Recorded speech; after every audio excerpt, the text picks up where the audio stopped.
Hey, it's Anita, here on your feeds on a Tuesday with something a little bit special. If you're a listener of this show, then you've certainly heard me use the word y'all. I was raised in the Midwest by immigrant parents, so it is not a word I grew up saying. But after more than 15 years living in the South, it rolls off my tongue without a second thought.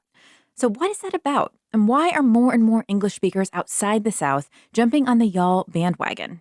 Those are some of the questions my WUNC colleagues explored in an episode of our station's new podcast, The Broadside, and it's a conversation we didn't want y'all to miss.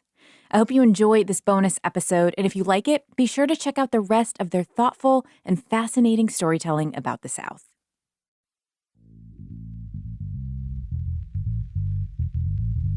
I don't know if you've noticed, but the word y'all is popping up everywhere. So some of y'all probably So heard do y'all about hang out this. offset or did y'all during? Hey, y'all. Maddie Safai here. It's great to be with y'all. Hey, y'all. It's the NPR Politics Podcast, and Election Day is tomorrow.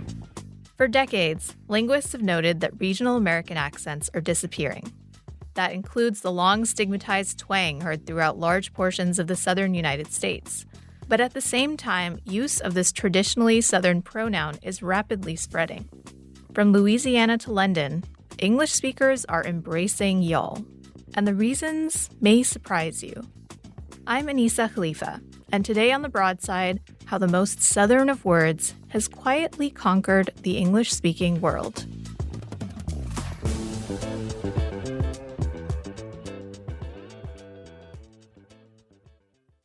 I'm Fonzo. And I'm Eliza. And we're the co-host of Grown, a podcast from the Moth that shows we're never fully grown. Growing up feels like a phase that should end at some point, but does it ever really? Whether you're 16 or 26 or 86, you're gonna have to deal with family drama, your body, and the type of person you want to be. So why not put it all out in the open and go through it together? Join us every other week to deal with cringe, culture, and the courageous efforts of people like you to get grown. Start listening today. Follow Grown on Apple Podcasts, Spotify, or wherever you're listening right now. Brody McCurdy is a linguist and research associate at NC State. For several years, he's studied the spread of the word y'all from its traditional home in the South. He likens its broad appeal to America's love affair with another Southerner, Dolly Parton. You know, both conservatives and liberals love her, queer and straight people love her. And what we see with the pronoun y'all, we see Southerners love y'all, non-Southerners are increasingly loving y'all. Dolly Parton is the y'all of pronouns, and y'all is the Dolly Parton of pronouns. I love it. I love it. What initially made you get interested in this topic? It's kind of obscure, right? Like, it's not the most obvious. What made you think, okay, this is what I want to study? Well, I'm from Southwest Florida, and that's an area that is geographically Southern, but not culturally Southern, really. Most people there are transplants from the Northeast or the Midwest. And so I was a you guys user. My family were you guys users. All my friends used you guys. And so it wasn't until I came to North Carolina for undergrad that I started noticing that my friends from the Northeast, Midwest, anywhere outside the South who had moved south were starting to adopt the pronoun y'all.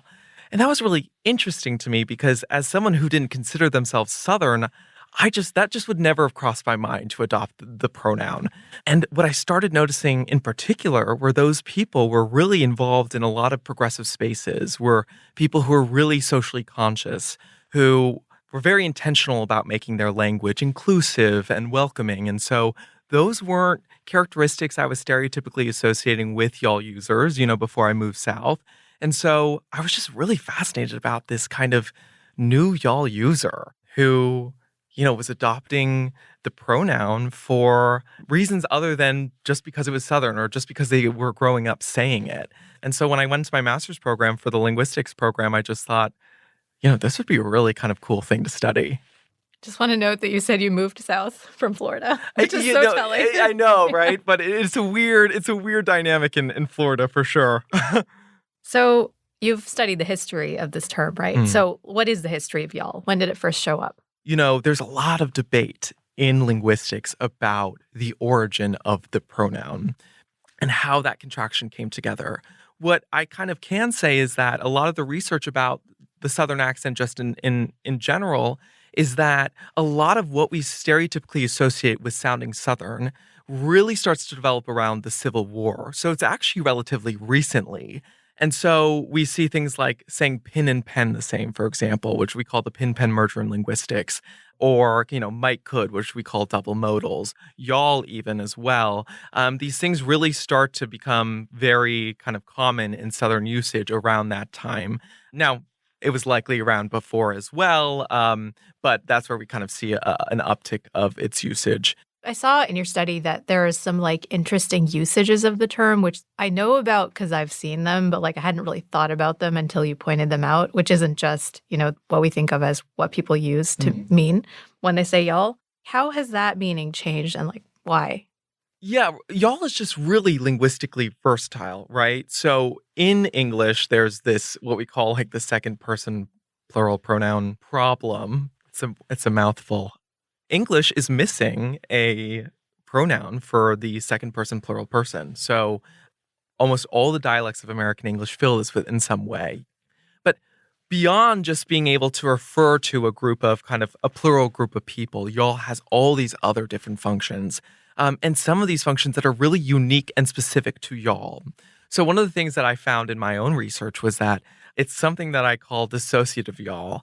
And it's where y'all is used to refer to not only a group that does not include yourself, right? That's just kind of its typical function, but it's a group that you don't want to associate with. So something like that would be, and I'm at NC State right now, so this might make this sentence a little bit more understandable. But if you said something like, y'all really think that Carolina blue is the best color when the Wolfpack is the best, or something like that, right? So that form of y'all refers to a group of people that not only you don't include yourself in, but you think their idea is really unintelligent, or you don't want to associate with that idea. And so in that sense, you're almost distancing yourself from that group of people. And this is a very common use of y'all. There's another one called discourse marker y'all, where you would say, y'all, I have the night shift again. Right away, you see that y'all kind of that precedes that sentence makes it so that it comes in front of a complaint or some sort of thing that you have a negative attitude towards. This is also a very common usage of y'all. And these aren't very common for the other second person plural pronouns on the marketplace, if you will. And it makes y'all a really unique pronoun that gives people, a lot of linguistic versatility to express different things that other pronouns might not be able to. Do you have an idea of when it started moving outside the South? Because as someone who's lived inside and outside the South, I've also noticed this. It's been happening for a while, right? Yes. Can you give me an idea of that? So interestingly, the first study that documented that y'all was spreading outside the South took place in the mid-1990s.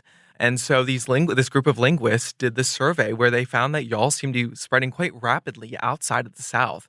And this was really, really surprising for me, and I think a lot of my friends. This seemed like a very recent phenomenon, but it's actually been going on for, at least at this point, 20, 30 years.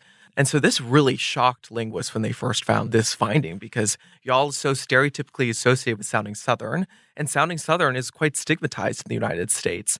So why would this stereotypical Southern feature be spreading outside the South instead of receding or disappearing, as a lot of other features in Southern American speech seem to be doing in urban areas across the South? So at least it likely was spreading before then, but that's where we first see documented spread in the 90s with this study.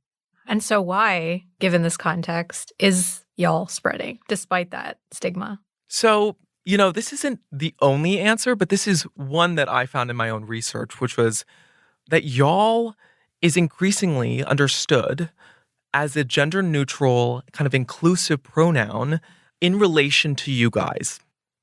So as a gender-neutral alternative to you guys. And this newfound utility of that pronoun is allowing people to kind of adopt this pronoun where they might not have, just based on the fact that it was Southern or that they didn't grow up saying it.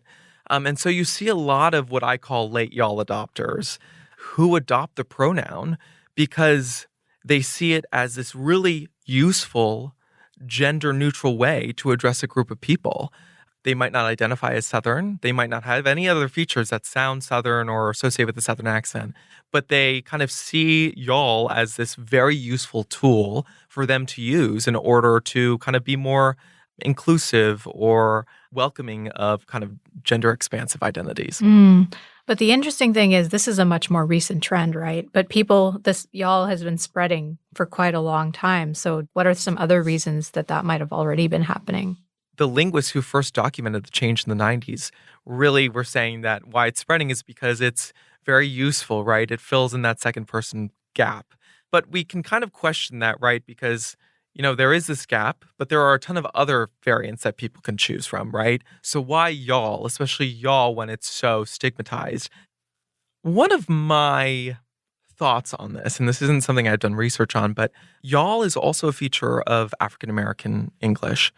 The largest demographic shift of y'all users outside the South happens with the Great Migration, because as a lot of speakers of African American English are moving outside the South, we see a lot of y'all users moving outside the South, right? And so that could potentially be a reason for why it's spread.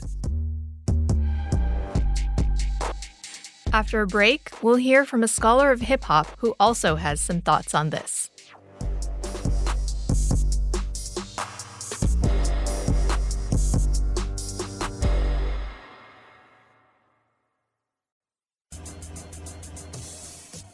I think the word y'all is one of those like supercharged words in hip hop. It seems really hip hop because rappers have immortalized it in catchphrases.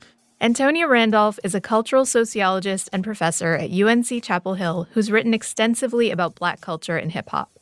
As a young Black woman growing up in Philadelphia, she says that the word y'all was part of her everyday conversations. My friends and my peers definitely used y'all among Black friends. But then I was trying to think, did my white classmates use y'all? And I did associate it with Black culture. But then by the time I got to high school, I don't think it seemed strange for my white classmates to say y'all, maybe. And that probably had to do with the spread of pop culture. How do you think that the spread of the term y'all could be connected with specifically Black culture through hip hop, which has become like the dominant cultural form of expression, it feels like these days? Because hip hop culture is dominant culture, as you said, whatever is used in hip hop, I think will be picked up beyond people who are even involved in hip hop. You don't have to be a hip hop fan to have y'all roll off your tongue, perhaps because you heard it in a rap song that you didn't even turn to. It was on the radio at the grocery store. So because hip hop is ambient, you might have heard y'all and heard your young people using it and just pick it up. So because y'all is common in Black youth culture, certainly, and because hip hop often reflects Black youth culture, I think it's unavoidable to pick up y'all as one of the words that you might use in everyday life. And I mean, as a scholar of hip hop, you would know this much more than I do. My sense is that in the 90s, Southern hip hop became much more of a thing. Is there any connection between the more prevalent use of y'all in hip hop, or was y'all always kind of a very common word that was used in hip hop? Yeah, that's a good question. I was trying to think, how far back was y'all using hip hop? And so I did a little digging, and in the song Rapper's Delight, which is the song that popularized hip hop in dominant white culture, they say y'all a couple of times. And Rapper's Delight is made by some rappers who are associated with New York City. And so Rapper's Delight came out in 1979. And the Sugar Hill Gang, it was a New York hip-hop crew. I said the hip hop, the hip it to the hip hop, you don't stop the rocker to the bang bang boogie, say up jump the boogie to the rhythm of the boogie to beat. So I don't think that Southern rappers popularize y'all because I think Black language already had y'all in it. I do think Southern rappers were self-conscious in marking their Southernness. And so they would use language and hope that it would catch on, that signal that they're from the South, not from New York. But I don't think y'all is that word. Y'all, I think, were already within Black culture, not just Southern Black culture. So I don't think Southern Black culture was the vehicle to spreading y'all to the masses. Just because it goes back to Rapper's Delight, which is the first song that crossed over to mainstream audiences in 1979. And those folks were from New York, so... Right. Yeah. And is that because, during the Great Migration, especially Black folks moved out to the all different places in the U.S., and so they took that term with them? It could be. If the origins of y'all has to do with southernness, and if Black people wound up in the Northeast because of the Great Migration, that makes sense to me that just became common among wherever Black people landed. And so it doesn't have the same southernness for Black people, I think, as it has for white people. So that makes sense to me. One of the things that I've sort of read about while I was researching for this episode is that it's been really a progression of y'all, being more common outside the South and now even globally. Yeah, like I have a British friend that uses y'all occasionally. I was actually born in Canada, and I went back maybe like 10 years ago now to visit my family in Toronto, and my aunt used y'all, and I was like, what? It's crossed the border. Yeah. And when I first moved here, I moved here when I was 11. That was one of the things I was like, I'm not going to use y'all. Like, I'm Canadian. And I eventually decided not to die on that hill. And I use it now.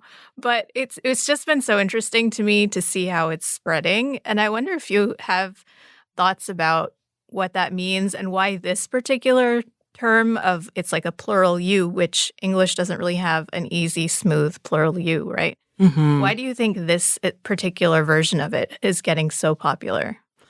I think for that reason that it's really useful. We don't have widely circulating words that does that besides y'all. There's use guys that they use in the Northeast. There's like the phrase yins, Y-N-Z, that folks in Pittsburgh use. But those have stayed regional. But y'all, I think because of pop culture, has been able to circulate, and it's really useful. I would think of y'all as something like ain't. Ain't is really useful if you want to be less formal.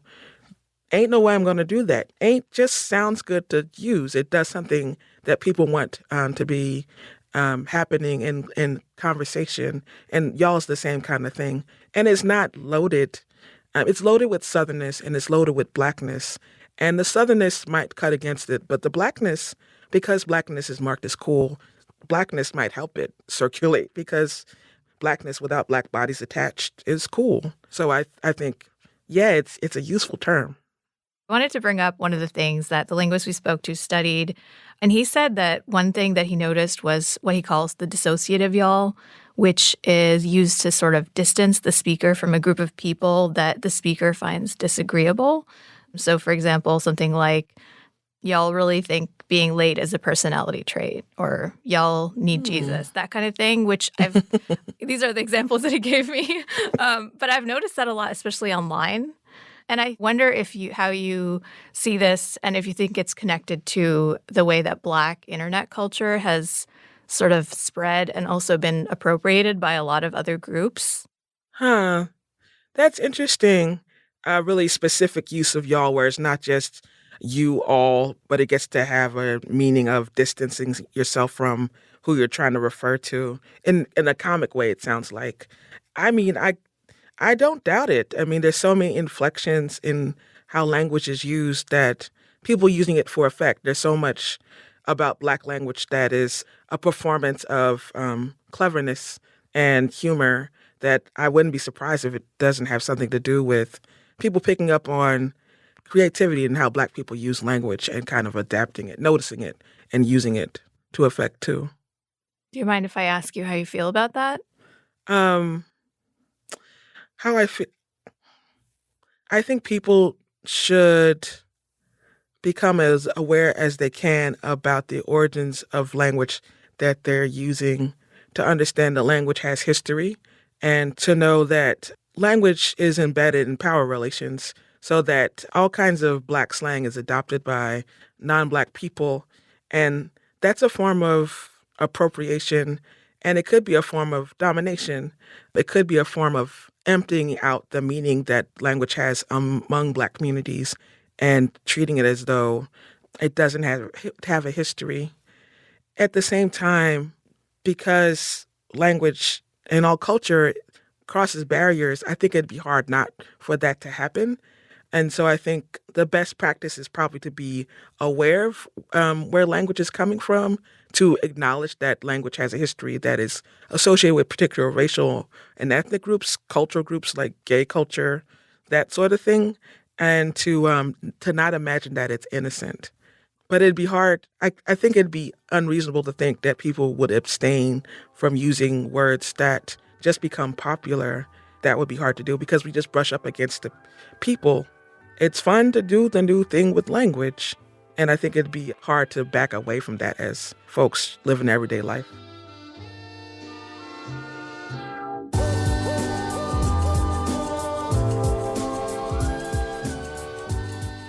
Thanks to Antonia Randolph and Brody McCurdy for offering up their expertise. This episode was produced by me, Anissa Khalifa. Our editor is Jared Walker. Al Wodarski provided audio engineering support. The Broadside is a production of North Carolina Public Radio, WUNC. Find us on your favorite podcast app and on WUNC.org. If you enjoyed the show, leave us a rating, a review, or tell a friend to tell a friend. Thanks for listening, y'all. We'll be back next week.